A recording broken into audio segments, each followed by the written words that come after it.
نحمده ونصلي ونسلم على حبيبه الكريم أما بعد فأعوذ بالله من الشيطان الرجيم بسم الله الرحمن الرحيم يا أيها الذين آمنوا كلوا من طيبات ما رزقناكم واشكروا لله إن كنتم إياه تعبدون صدق الله العظيم.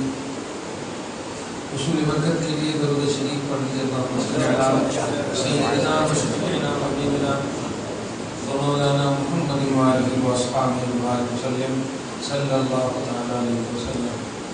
سورہ بقرہ کی آیت نمبر 171 کا درس ہو چکا ہے.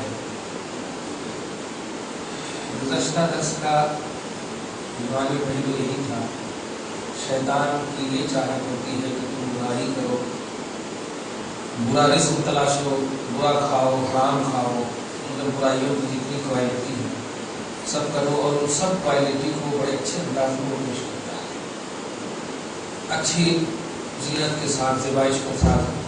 کیونکہ ایک بات دھیان رکھیے کہ شیطان صرف نبی کی شکل اختیار نہیں کر سکتا، باقی وہ سب کی شکل اختیار کر سکتا، یہاں تک کہ وہ اپنے آپ کو اللہ بھی بن کر کے آپ کے سامنے آئے گا.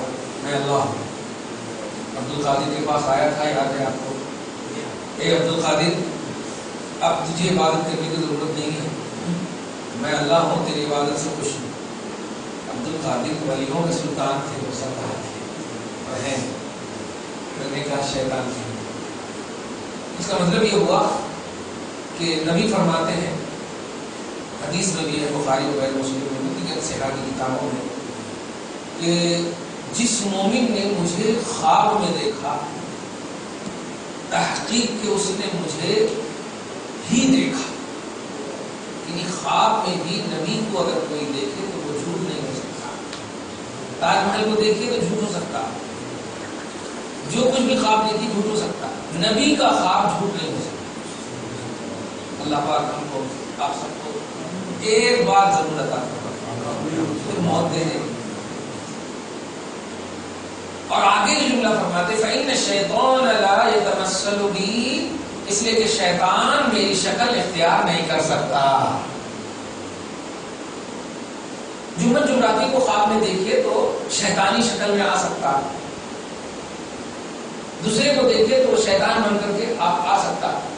جسے کبھی بول ارے آج میں ایسا دیکھا نا، بہت سارے لوگ میں کام کر ہمارے حضرت آج میں یہ پڑھتے ہوئے دیکھ رہا تھا، سورہ یاسین پڑھتے ہوئے دیکھ رہا تھا، آج میں یہ درگاہ کو دیکھا، میں وہ درگاہ کو دیکھا. سب سے پہلے ان سے پوچھیے فجر کی نماز پڑھے تھے؟ اگر فجر کی نماز ہوئی تو خواب سچا، اگر نہیں ہوئی تو سب پکا جھوٹا.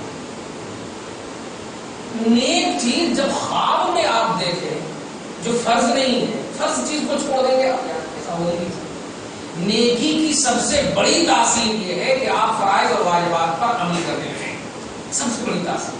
ہم جو شروع سے آپ کو رسول پاک کی محبت آپ ذات کے اعتبار سے دل میں ڈال رہے ہیں، اس کی اصل وجہ یہ ہے کہ نبی کو جب سمجھ جائیے گا تو شریعت کے پابند ہو جائے. ذات سمجھ میں جب آ جاتی تو بات آٹومیٹک سمجھ میں، یہ سب سے اہم بات ہے. ذات، نبی پاک کی ذات سمجھ جائے، کیسے آپ نماز پڑھیں گے، نبی پاک کا خیال ہو کیسے نماز پڑھیں، کیسے حج کو چھوڑیں گے، کیسے زکات چھوڑیں گے، ذات کی تعریف ہونی چاہیے. تو نبی فرماتے ہیں کہ میری شکل شیطان اختیار نہیں کر سکتا. اس کا مطلب یہ ہوا کہ اس کو اللہ نے اختیار دیا ہے شیطان کو، لیکن ایک لمیٹیشن کے ساتھ، ایک لمٹ کے ساتھ. وہ ہے کہ نبی کے علاوہ، بلکہ اس نے خود مانگا تھا، میں بتایا بھی تھا کہ انظرنی الی یوم یبعثون، کئی مختلف جگہوں پر ہے، پارہ نمبر 14 میں، پارہ نمبر 23 میں، پارہ نمبر 8 میں. یہ سب ہے کہ اے اللہ مجھے مہلت دے. جب جنت سے نکال رہا تھا اللہ پاک تو نکلتے نکلتے کہا اے اللہ مجھے قیامت تک کی مہلت دے. نے کہا قیامت تک تو نہیں، قیامت سے پہلے تک دیتا ہوں، مرنے تک. انظرنی الی یوم یبعثون، جا تجھے مہلت ہے، موت تجھے آئے گی. مہلت تو زبردست مانا تھا، لیکن موت کے بعد بادل موت،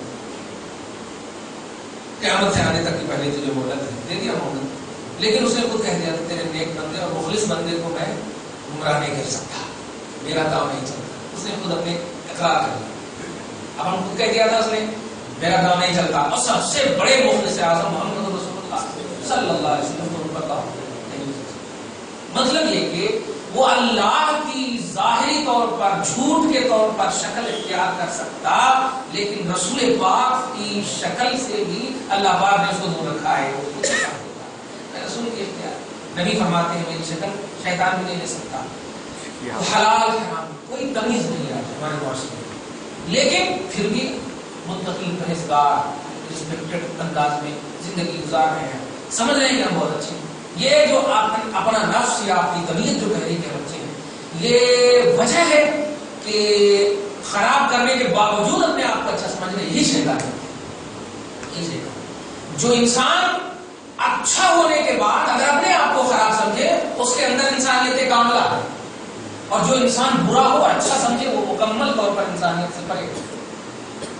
تواضع، جھکاؤ، جتنی دولت، جتنی عزت، جتنی بھی چیز آپ کو مل جائے، جتنا تواضع آپ کے اندر آئے، ذرا سی اللہ رسول کی بات سنیے، آنکھیں بھر آئے، دل ٹوٹنے لگے، مچل جائے، تو یہ سمجھیے کہ سبحان ہے. اور ذرا سے آپ غریب وغیرہ کی بات سنتے ہیں یا مالدار وغیرہ کی بات سنتے ہیں، تب جا کر آپ کی آتما کرتی ہے. سمجھیے کی ذمہ داری ہے. اللہ رسول کی بات سے قرآن کہتا ہے وَإِذَا تُلِيَتْ عَلَيْهِمْ آيَاتُهُ زَادَتْهُمْ ایمانا. ایمان والوں کے سامنے جب اللہ کی بات کہی جاتی ہے تو ان کا ایمان بڑھنے لگتا ہے. ان کا ایمان بڑھنے لگتا ہے. سورہ انفال کی آیتیں کریمہ. اس کا مطلب یہ ہوا کہ دنیا پرستی، خواہش پرستی، نفسانیت، یہ سب شیطانی وسوسے اور حرکات سے ہیں، اور ان سب سے دوری یہ رحمانی رشتے کے استحکام کی بنیاد پر ہے. اللہ پاک آپ کو سب کو بچائے. تو شیطان جو ہے برائیوں کا حکم دیتا ہے، اس سے آپ کو بچنا چاہیے. جس چیز سے جو عمل آپ کو اخروی طور پر خوش کر دے وہ نیک عمل ہے، جو عمل آپ کو دنیا میں خوش کر دے وہ برا عمل ہے. آخرت کو جو یاد دلائے وہ آپ کا نیک عمل ہے. الحمدللہ پروردگار ایسا تصور نصیب فرمائے.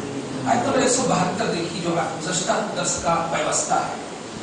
جو دیکھیے بڑی اچھی آیت کریمہ جو میں نے کہا تلاوت کر دیا تھا، کہا نہیں مستقل آیت کیا ہے کہ حلال اور پاکیزہ رزق پر بحث چل رہی تھی اور اسی پر سے چل رہی تھی.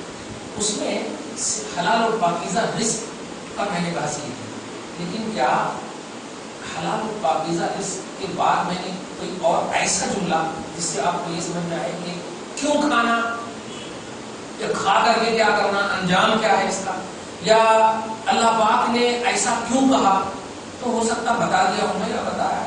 یہاں پاکیزہ رزق پاکیزہ لوگ کھاتے ہیں، اللہ پاک کی بارگاہ میں پاکیزہ لوگ پسند ہیں. نتیجہ کے طور پر لیکن آج کیا کہ کریمہ صراحتاً دیکھیے یا ایھا الذین آمنوا بات کو یاد رکھیے گا. جتنی بھی تکلیف ہو گھریلو، لیکن یا ایھا الذین آمنوا والی آیت ٹیپ ریکارڈ ہو، موبائل ہو، عوام میں کسی بھی حافظ سے اگر سنے اندر سے ضرور مسکرانا، ایمانی مسکراہٹ. اللہ آپ کو کہہ رہا ہے کہ ایمان والوں، تو اگر آپ مسکرا دیے تو سمجھیے گا کہ گویا اللہ آپ سے بات کر رہا ہے. سبحان اللہ، اتنی بڑی بات ہے. اللہ آپ سے بات کر رہا ہے. اسی لیے علماء فرماتے ہیں جب قرآن کی تلاوت کرو تو یہ سمجھو کہ اللہ پاک سے آپ بات کر رہے ہو. ابھی دیکھیے محفل میں اگر زبردستی میں ہم کہیں کہ ذرا کھڑے ہو کے بولیے تو آپ شرما جائیں گے یا ڈر جائیں گے یا بھاگ جائیں گے. تین ہی صورت ہے آپ کا. کیوں؟ یہ تو بات جس سے کی جاتی ہے اس کا اسٹیٹس دیکھا جاتا ہے. ارے باپ رے باپ. جب آپ کہا یہ گیا کہ قرآن اس طرح پڑھو کہ سمجھیے اللہ کا کلام ہے، تو وہ اللہ سے بات کر رہے ہیں آپ. یہ اللہ کا کلام ہے تو اللہ کا کلام یہ ہے، اور آپ پڑھ رہے ہیں تو اللہ سے بات کر رہے ہیں نا، اللہ سے بات کر رہے ہیں. اب اس تصور میں اگر پڑھیں گے تو سمجھ جائیے یہ کوئی جملہ جملاتی ہے، مخلوق کی بات نہیں ہے. مخلوق کے سامنے، استاذ کے سامنے آپ کی زبان نہیں کھلتی یا نکلتی، اور ادب و احترام سے زبان بھی کھلتی ہے. یہ تو خالق ہے، اس سے جب بات کریں گے تو کیسے ہونا. یہی وجہ ہے کہ قرآن نے کہا جب قرآن کی تلاوت کی جاتی تو صحابہ کے روٹے کھڑے ہوتے تھے. یہ روٹے کھڑے ہونے کا مطلب یہ نہیں ہے کہ وہ اللہ تعالیٰ نے ایسا پیدا کر دیا، نہیں، وہ سمجھے تھے کہ اللہ سے بات ہو رہی ہے. اور اللہ سے بات کرنے کو ذرا ایک عام بڑوں سے بات کیجیے تو اچھلنے لگے کہ بڑے سے بات کیا. اللہ سے بات کرتا ہے انسان جب قرآن کی تلاوت کرتا ہے. یا ایھا الذین آمنوا، طبیعت باغ باغ ہو جانا چاہیے آپ کا، آپ دم بالکل دل سے خوش ہو جائیے کہ مولا تیرا شکر ہے، احسان ہے، تو نے ہمیں ایمان والا کہہ دیا ہے، دنیا ہمیں کفر کے دلدل میں لا نہیں سکتی، تو نے ہمیں ایمان والا کہہ دیا ہے، بہت بڑی بات ہے، یہ لطیف نقطہ ہے، یہ علمی عرفانی نورانی سب نقطہ اس کو سمجھ جاؤ، جس کی سند رب دے دے کوئی کاٹ سکتا ہے، اس کی سرٹیفکیٹ رب دے دے، ہم ایک دم سرٹیفکیٹ والے مومن سمجھیں کہ ہمیں مولا کہتا ہے، یا اے ایمان والو اللہ تیرا احسان، اب آگے کہہ رہا ہے کلوا من طیبات ما رزقناکم، جو ہم تمہیں دے رہے ہیں یہ دے چکے ہیں، یہ دیں گے، ان پاکیزہ رزقوں کو کھاؤ جو ہم نے تمہیں عطا کیا، کلوا من طیبات، یہاں پر صاف ہے کلوا من طیبات، وہاں ہے کلوا مما فی الارض حلالا، وہاں حلال، اور یہاں ہے کلوا من طیبات، ان پاکیزہ رزقوں میں سے کھاؤ جو ہم نے عطا کیا ہے۔ اس سے ایک عقیدہ آپ کو سمجھ لینا چاہیے کہ اللہ پاک آل ان آل آپ کو نہیں دے رہا ہے، اس کے رزقوں میں کوئی کمی نہیں، ان میں سے کھاؤ، باپ رے باپ۔ اور اس کے بعد اللہ کیا کہہ رہا ہے واشکروا للہ، اور کھانے کے بعد ڈکار مت لینا، اس پاکیزہ رزق کی عطا کی بنیاد پر اللہ کا شکر ادا کرنا۔ لوگ ہم دیکھیں حیدرآباد میں کھانے پینے بیٹھنے کے بعد کیونکہ اپنی گڑبڑی ہے تو واضح کرتے ہیں، جب ڈکار آتی تب بولتے ہیں شکر الحمدللہ، کھاتے ہی کہنا چاہیے الحمدللہ رب العالمین، لیکن جب ڈکار آتا تب بولتے شکر الحمدللہ، آؤ شکر الحمدللہ، اللہ کیا کہہ رہا ہے پاکیزہ رزق کھاؤ میرا شکر ادا کرو، انتظار مت کرو ڈکار۔ اور آگے جو سب سے امپورٹنٹ بات ہے وہ یہ تم ایاہ تعبدون، اگر تم اس کی عبادت کرتے ہو، تین لفظ ہے اس میں، اے ایمان والو سبحان، پاکیزہ رزق کھاؤ، شکریہ ادا کرو، اگر تم اللہ کے عابد ہو، چار لفظ ایمان والے سمجھا دیا میں، اب تین لفظ پاکیزہ رزق، شکریہ اللہ کا اور عبادت۔ ایک دم آسان سی مثال سے سمجھا دوں، اگر آپ وضو کر لیے ہیں تو نماز پڑھو، اس کا کیا مطلب ہوا؟ اگر آپ وضو نہیں کیے ہیں تو نماز یہ مطلب ہوا۔ اے ایمان والو میری پاکیزہ رزق کھانا، میرا شکریہ ادا کرنا، اگر تم عبادت میری کرتے ہو، مطلب اگر تم اللہ کی عبادت نہیں کرتے تو تمہیں پاکیزہ رزق نہیں مل سکتا۔ اگر تم میری عبادت نہیں کرتے، اگر تم موحد، اگر تم عابد، اگر تم میری عبادگاہ میں عبادت کرنے والے نہیں ہو تو رزق جو مل رہا ہے وہ تمہیں رزق ہے، وہ کسب ہے، جو چاہو کہہ دو، پاکیزگی رزق اسے ملے گی جو میری عبادت کرے گا۔ سب سے امپورٹنٹ بات ہے اگر تم اللہ کی عبادت کرتے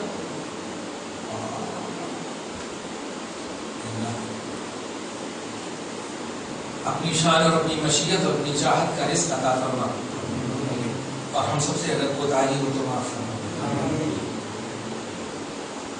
اور تو دے رہا ہے اس کا شکر ہے، کوئی کمی نہیں، اپنے حساب سے صحابہ تو نہیں ہو سکتے، وہ تو نہیں ہو سکتے، لیکن ان کے غلام ہیں، اپنے حساب سے کرتے ہیں، کبھی اگر چھوٹ جائے نماز وغیرہ تو پروردگار اس چھوٹنے کو ہم حلال نہیں سمجھتے، شرمندہ ہوتے ہیں، اور یہ شرمندگی ہی ایک بارگاہ میں مقبول اگر ہے تو رزق کو کم مت کرنا پڑے، پاکیزہ رزق ضرور دیں۔ اگر تم اللہ کے معبود سمجھتے ہو اللہ کو اور تم اللہ کی عبادت کرتے ہو تو پاکیزہ رزق کھا کر اللہ کا شکریہ ادا کرو، اس کو بار بار آپ دہرائیے گا نا تو اور مزہ آئے گا کہ پاکیزہ رزق اسے ملے گا اور اللہ کا شکر وہی ادا کرے گا جو اللہ کے عبادت گزار ہوگا۔ اس سے معلوم ہوا کہ جو اللہ کی عبادت نہیں کرتا یعنی کفار وغیرہ جتنے بھی مخلوقات ہیں، صرف یہ مومن کو شرف حاصل ہے الحمدللہ ثم الحمدللہ کہ اللہ اسے رزق بھی دیتا ہے، اور رزق ایسا جسے پاکیزہ رزق ہے، مومن ہی اللہ کی عبادت کرتے ہیں۔ 5 وقت کی نماز کی پابندی اللہ پاک فرمائے، صحت اور قوت کے ساتھ اپنی بارگاہ میں شکر ادا کریں۔ اب کی جو اب آیت کریمہ 173 یہ اور اہم آیت ہے۔ انما حرم علیکم المیتۃ والدم ولحم الخنزیر وما اہل به لغیر اللہ، بڑا اہم عنوان ہے اور اس کو اچھے سے سمجھیں۔ انما بیشک حرم حرام فرمایا علیکم تم سب پر، یا الذین آمنوا اے ایمان والو، کنٹینیوٹی ہے تو اسی سے سمجھ گیا، اے ایمان والو تم سب پر حرام فرمایا۔ ایک بات اور کھل کر سمجھیے کہ شریعت جو لاگو ہوتی وہ مومن پر ہوتی، کافر پر شریعت لاگو نہیں ہوتی۔ کافر پر صرف ایمان لانا لاگو ہوتا، بس کافر سب سے پہلے ایمان لانا یہی اس پر لاگو ہے، یہی قانون ہے، اور مومن پر شریعت لاگو ہوتی یعنی احکام لانا۔ یہ سب سے اہم بات ہے، دھیان دیں۔ تو اے ایمان والو تم پر حرام فرمایا اللہ نے کیا؟ المیتۃ مرے سو جانور، مردار، والدم بہتا ہوا خون، دم خون، ولحم الخنزیر اور سور کا گوشت، تین چیز ہو گئی اللہ پاک نے حرام فرمایا۔ وما اور وہ چیز، توجہ دیجیے گا یہی سمجھنے کی بات ہے، اسی کو سمجھانا ہے، اس لیے بڑا اہم تھا، میں نے چھوڑ دیا۔ وما اور وہ چیز اہل پکارا گیا ہو بہی جس کے پاس لغیر اللہ اللہ کے علاوہ کا نام، لفظی ترجمہ۔ اب یہاں پر ایک بھی بات آپ بتائیے کہ کیا یہاں پر جانور وغیرہ کا لفظ ہے، بکرے وغیرہ کا لفظ ہے، گائے وغیرہ کا کچھ بھی لفظ ہے؟ جیسے کہ مردار، یہ بھینس بھی ہو سکتا، بکرا بھی ہو سکتا، گائے بھی ہو سکتی، یہ سب نہیں۔ مردار حرام ہے، ایک دم جنرل فرمایا تھا، جو بھی مرا وہ نہیں کھا سکتے۔ توجہ دیجیے، اچھا اس میں اشارہ کروں، مچھلی بھی مردار ہے لیکن وہ کھا سکتے ہیں، مطلب کل کے دن کھانے سوال کے بددم اور خون، بہتا ہوا خون، یہ بھی نہیں کھا سکتے۔ بتایا تھا کہیں موقع میں نے ہاسن ایک سرزمین تھی بنگلور کے آگے، وہاں کے لوگ وہ خون کو شوربہ بنا کے کھاتے، بولتے بہت طاقت ہے۔ بیوقوف کہیں اللہ پاک کہیں بھی حرام چیز میں طاقت رکھتا ہی نہیں، کبھی نہیں رکھتا۔ اور تم جو بول رہے ہو اس کو طاقت مت کہو، وہ ظاہری انرجی ہے۔ خدا کی طاقت اگر چاہیے تو حرام چیز میں طاقت ہی نہیں، حلال چیز میں برکت ہے۔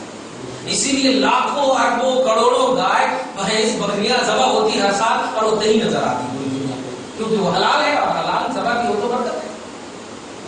خیر، مردار حرام اللہ نے کیا، والدم خون حرام بہتا ہوا، ولحم الخنزیر اور سور کا گوشت حرام۔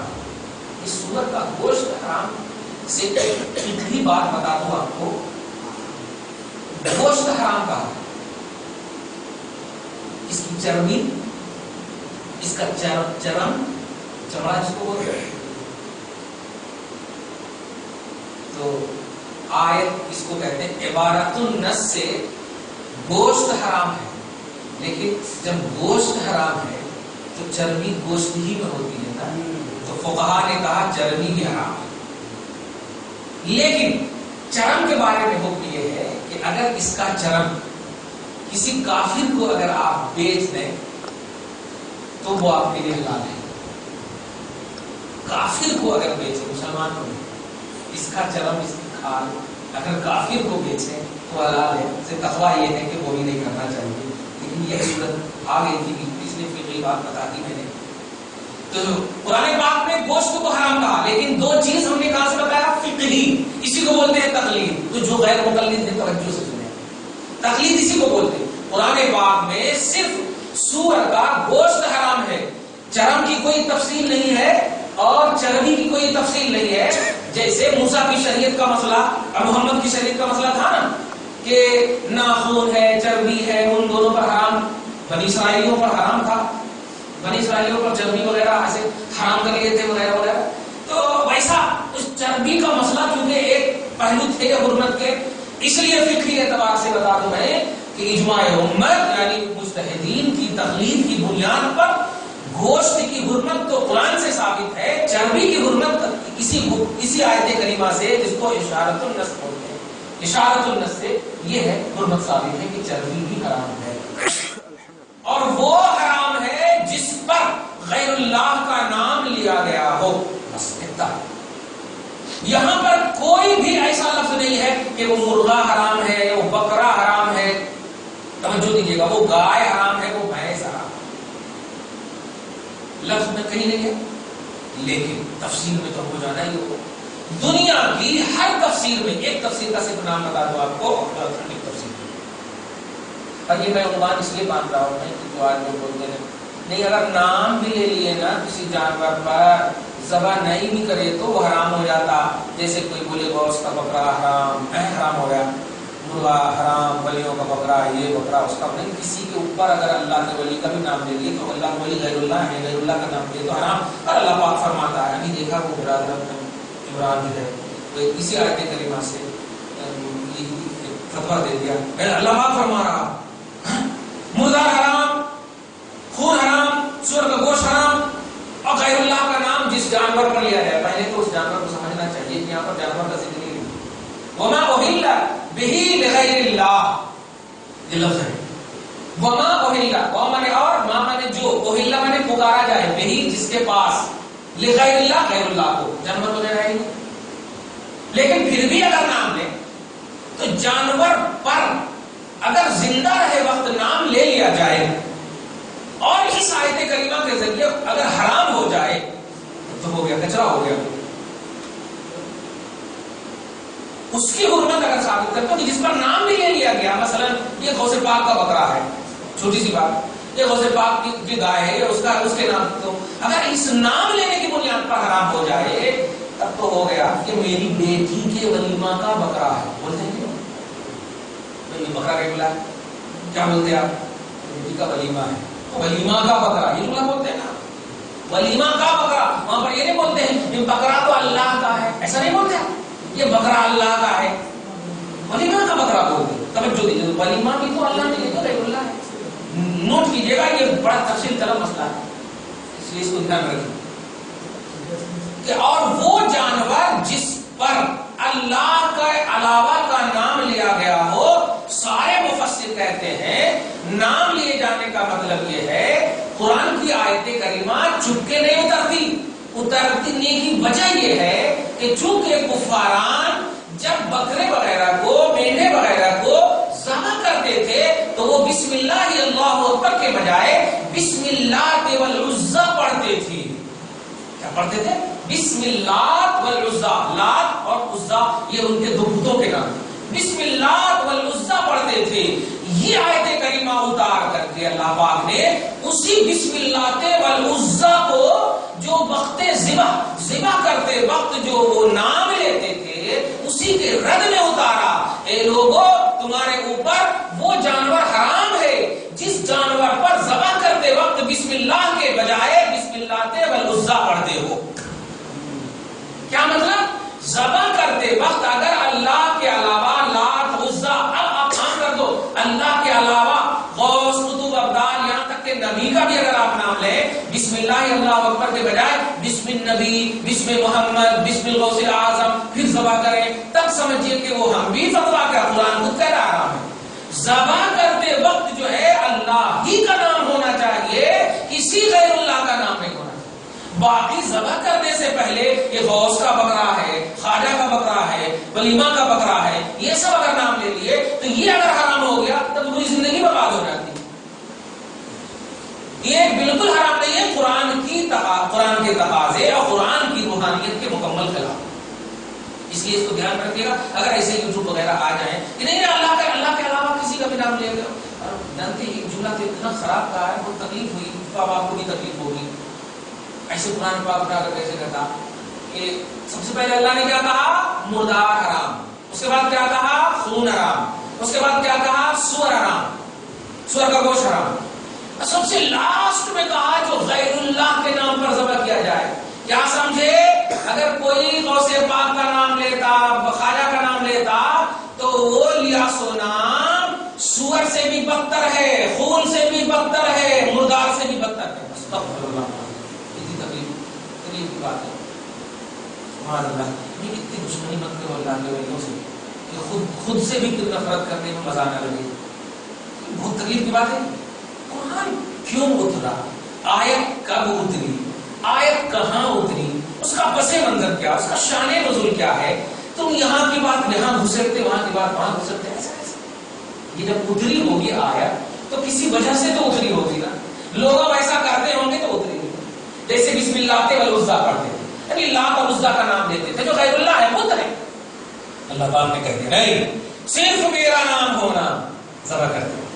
باقی ذبح کرنے سے پہلے اس کی اور آسان مثال بتا دیں, ایک دم چھوٹی سی مثال ہے. اب آپ اپنی بکرے ذبح کریں, ہمارے گائے لائے, مسلمان سے بھی کچھ خریدے کہ ہندو سے بھی کچھ خریدے, ہندو سے بھی کچھ خریدتے ہیں نا, گائے ہے بکرے ہیں جو بھی ہے خریدے.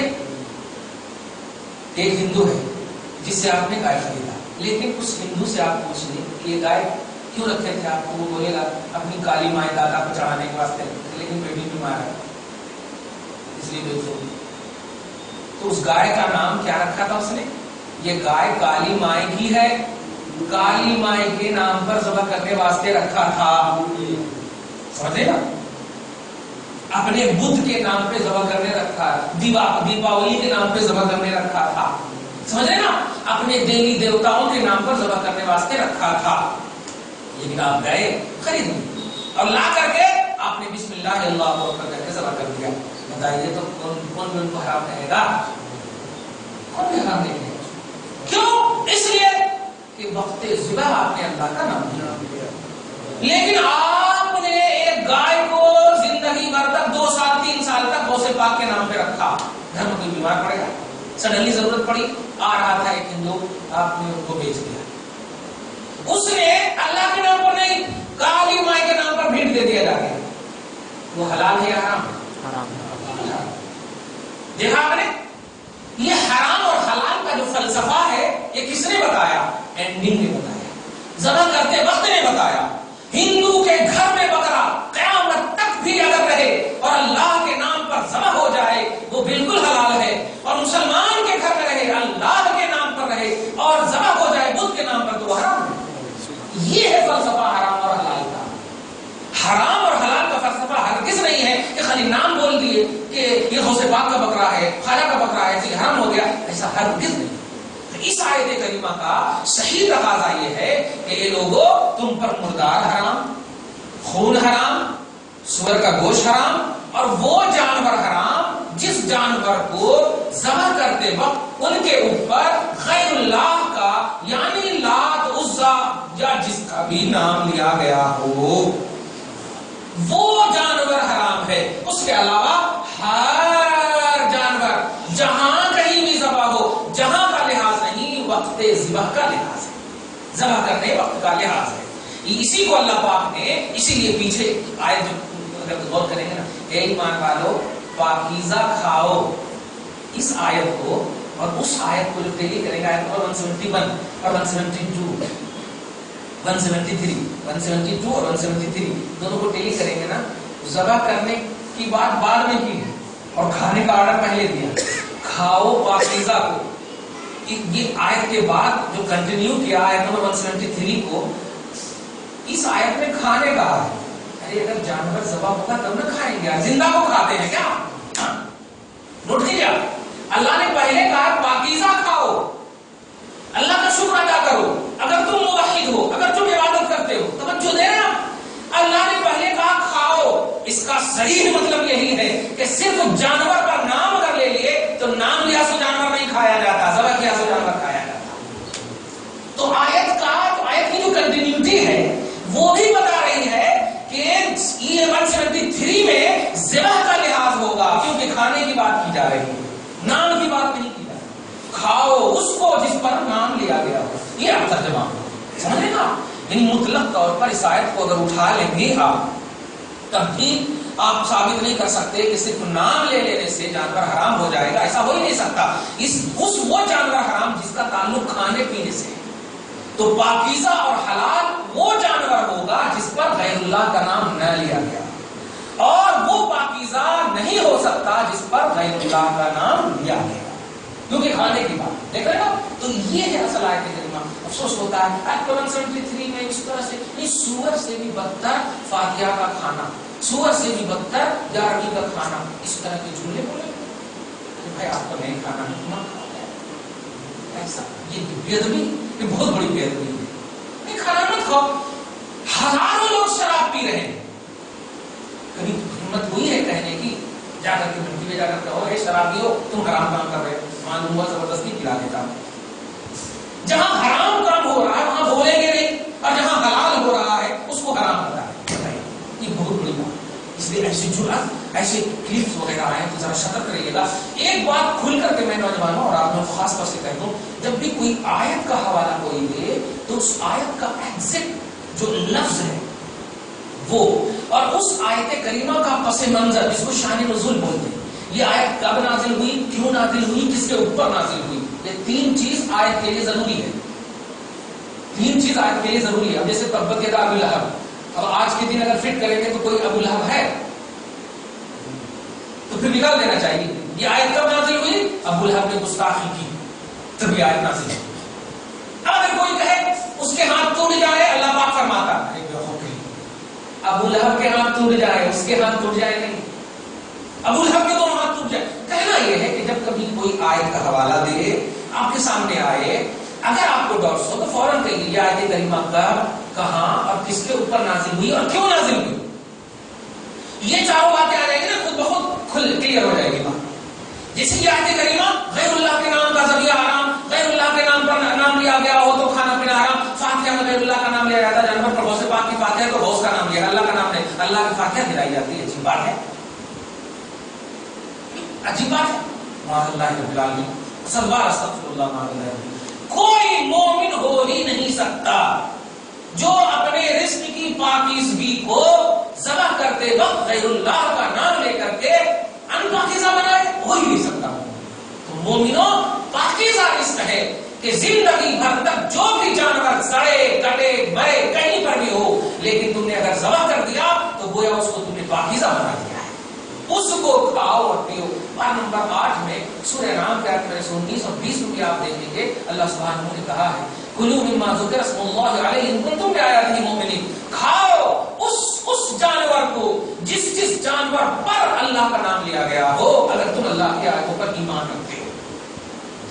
کھاؤ اس جانور کو جس پر اللہ کا نام لیا گیا ہو، جس پر اللہ کا نام لیا ہو. یہ نہیں کہا کہ جس پر غیر اللہ کا نام نہ لیا گیا ہو، توجہ دیا، اللہ کا نام لیا گیا اور کھانے کو کہا. اور کھانے کا تعلق ذبح کے بعد ہی ہوتا، زندہ جانور کو نہیں کھایا جاتا. تو جب کھانے کا تعلق ذبح کے بعد ہے تو اس کا مطلب یہ کہ ذبح کے وقت ہی نام لینے کا تعلق ہے. تو عقل بھی کہتی ہے کہ یہاں پر اس جانور کو حرام کہا گیا ہے جس جانور کو ذبح کرتے وقت اگر اللہ کے علاوہ پر نام لیا گیا ہو، اللہ کے علاوہ